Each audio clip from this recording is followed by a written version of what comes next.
Assalomu alaykum. Siz bilan har doimgidek Nenzo. Faraz qiling, oldingizdan soatiga 100 km tezlikda mashina o'tib ketdi. Qanday hayajonli holat, shunday emasmi? Biroq shunday mashinalar borki, hozirgi misol qilgan tezlikdan 3-4 barobar ko'proq harakatlanadigan mashinalar yo'q emas albatta. Shunday qilib, hozirgi videorolikimiz Top 10 dunyodagi eng tez harakatlanadigan mashinalar haqida bo'ladi. Qani unda boshladik. Ro'yxatimizning 10-o'rinni egallagan mashina SSC Ultimate Aero TT. Soatiga 412 km tezlik.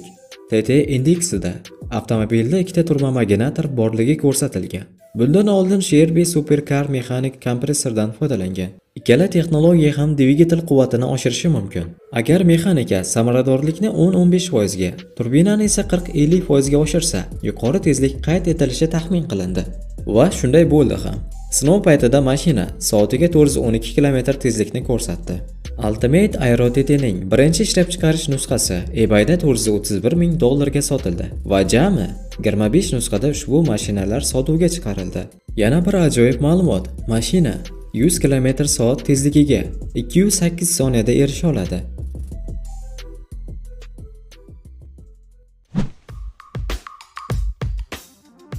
Ro'yxatimizning 9-o'rnini egallagan mashina Rimac C2 415 km/s tezlik. Ushbu mashinaning tarixiga biroz nazar tashlasak, Concept One elektrosport avtomobillarining birinchi modeli 2013-yilda sotuvga chiqarildi. Hammasi bo'lib 8 ta mashina yaratildi. 5 yildan so'ng kompaniya seriyani davom ettirdi. 2018-yilning bahorida ishlab chiqaruvchi prototipli mashinani taqdim etdi va 1 yildan so'ng u avtomobilini ishlab chiqarishga tayyorligini e'lon qildi. Hammasi bo'lib 1 yillik nusxani chiqarish rejalashtirilgan. Yetkazib berish shu yilda boshlanadi. Batareyadagi quvvat bilan siz 650 km yo'lni bosib o'tasiz. Maksimal tezlikda siz taxminan 1,5 soatcha yurishingiz mumkin. Shunaqa avtomobilingiz bo'lishini xohlagan bo'lardingizmi? Fikringizni kommentariyada kutaman.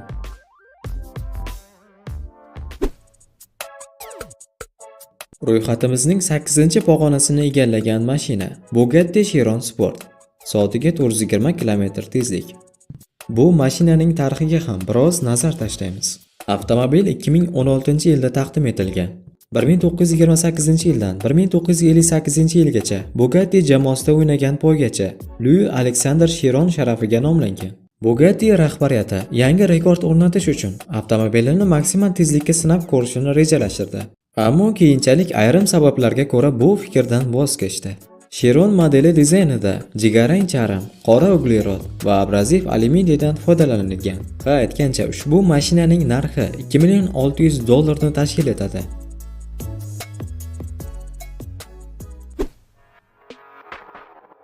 Keyingi o'rinda yana Bugatti. Bu safar Veyron Super Sport versiyasi 431 km/s tezlik bilan 7-o'rinda. Bu avtomobilning ham tarixiga biroz nazar tashlaydigan bo'lsak, avtomobilga 1939-yilda Le Mansning 24 soat ichida birinchi bo'lib kelgan fransiyalik poygachi Pierre Veyron sharafiga nomlangan. Bugatti Veyron 2005-yildan 2015-yilgacha ommaviy ishlab chiqarilgan. Hammasi bo'lib 450 ta mashina sotilgan. 2010-yilda mashina soatiga 431 km tezlikni o'rnatdi. Ammo Guinnessning rekordlar kitobi vakillari dastlab uni bu xatoni tuzatishdan bosh tortishdi. Gap shundaki, xaridorlarga yetkazib beriladigan mashinaning versiyasida maksimal tezlik 415 km/s ni ko'rsatar edi. Mana shu joyi pand bergan. Keyinchalik sinovlar paytida ushbu qurilma olib tashlandi. Muhokamalardan so'ng mutaxassislar haqiqatan ham eng tezkor mashinalardan biri deb qaror qildilar va rekord qayd etildi.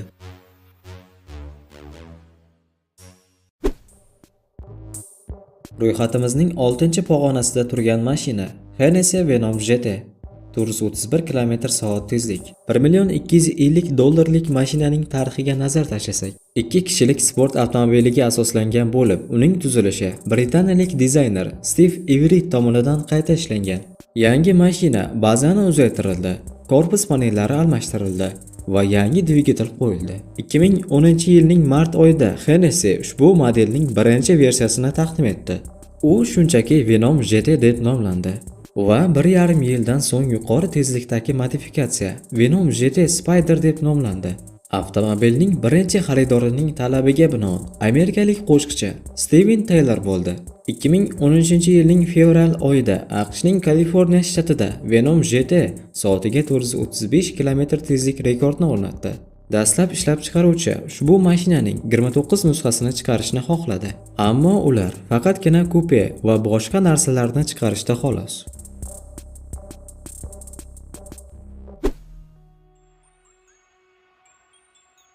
Beshinchi o'rinda esa Koenigsegg Agera RS 456 km/soat tezlik. Agera giperkarining takomillashtirilgan modifikatsiyasi. Tezyurar avtomobillar ishlab chiqarishga ixtisoslashgan Shvetsiyaning Koenigsegg kompaniyasi RS modelini ilk bor 2015-yilda Jeneva avtosalonida taqdim etgan. 2 yil o'tgach, avtomobil ishlab chiqaruvchisi AQShning Nevada shtatida maxsus poygalar uyushtirdi. Bu yerda avtomobillar an'anaviy ravishda tezlikni sinab ko'rishadi.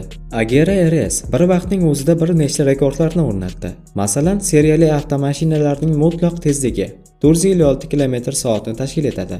Shuningdek, 33,3 soniyada 400 km/soat tezlikka erishadi. Koenigseggning so'zlariga ko'ra, avtomobilning jami 25 nusxasi ishlab chiqariladi.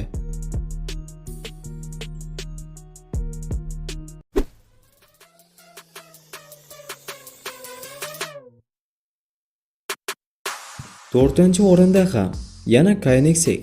Bu safar Jesko versiyasi. 480 km/soat tezlik. 3 million dollarlik mashinani qarshi oling.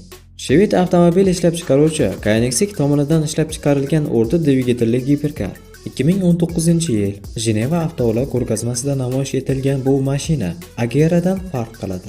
Jesko nomi kompaniya asoschisining otasi Jesko van Koenigseggga hurmatini bildiradi. Kompaniya yana 125 nusxani ishlab chiqarishni rejalashtirmoqda. Dizayn jihatidan 9 bosqichga ega 1600 ot kuchiga ega bu mashinada V8 5 litrli turbo dvigatel mavjud.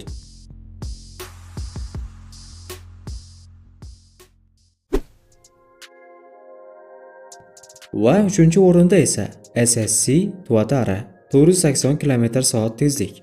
Tuatara Yangi Zelandiyada yashovchi, sudraluvchi va maori tilidan tarjima qilingan so'zning o'zi orqadan cho'qqilar degan ma'noni bildiradi. Tuatara DSQ magistralida kaltakesakning tojiga o'xshash kichik qanotlar mavjud. Avtomobil birinchi marta 2011-yilda Shanxayda Shelby Supercar rasmiy dilerining ochilish marosimida taqdim etilgan. Ammo ommaviy ishlab chiqarish faqat 2014-yilda boshlandi. Avvaliga kompaniya vakillari avtomobilning atigi 5 nusxasini yaratishlarini aytishdi. Ammo keyinchalik rasmiy veb-saytda 100 ta mashina chiqarilishi haqida ma'lumot paydo bo'ldi. Avtomobil ishlab chiqaruvchisi Washington shahrida joylashgan. Shelby Supercar aerokosmik sanoatida. Yana bir ma'lumot, avtomobil 100 km/soatga 2,7 soniyada tezlashadi.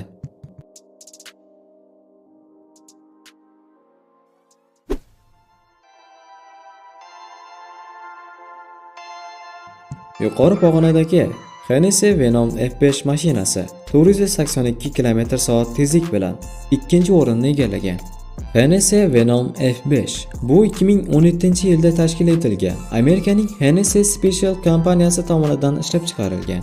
Hennessy kompaniyaning akkreditatsiyalangan ishlab chiqaruvchi sifatida birinchi bo'lib barcha yangi mulkiy transport vositasi bo'lishi mumkin bo'lgan avtomobil ishlab chiqarish uchun Angliyaning Silverstone Delta Motorsport kompaniyasi bilan shartnoma tuzdi va ushbu kompaniya Hennessy uchun oldingi avlod Venom GT avtomobillarini Angliyadagi zavodida ishlab chiqargan va o'zgacha dizayn avtomobilni qamrab olgan.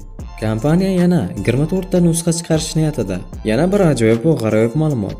Avtomobil 10 sekundda 300 km/soat tezlikka chiqa oladi.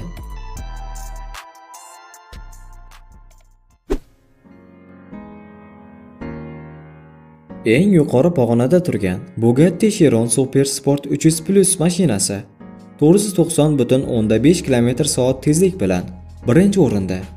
Soatiga 490,5 km dan iborat sehrli chegaradan oshib ketadigan shov-shuvli rekordni birinchi marta nishonlash uchun Bugatti Chiron Super Sport 300 Plus'ni faxr bilan taqdim etadi. Chiron'ning ushbu maxsus nashrini vizual va texnik jihatdan ilhomlantiradigan eng yuqori darajadagi avtomobil aerodinamik jihatdan optimallashtirildi va korpuslari kengaytirildi. Kompaniya ushbu giperkarlardan yana 30 ta ishlab chiqarish niyatida. Keyingi yilda yetkazish xizmatlari ham yo'lga qo'yilishini ta'kidlagan. Shunday qilib, Bugatti Chiron Super Sport 300 Plus soatiga 490,5 km/s tezlik bilan ro'yxatimizda birinchi o'rinni egalladi.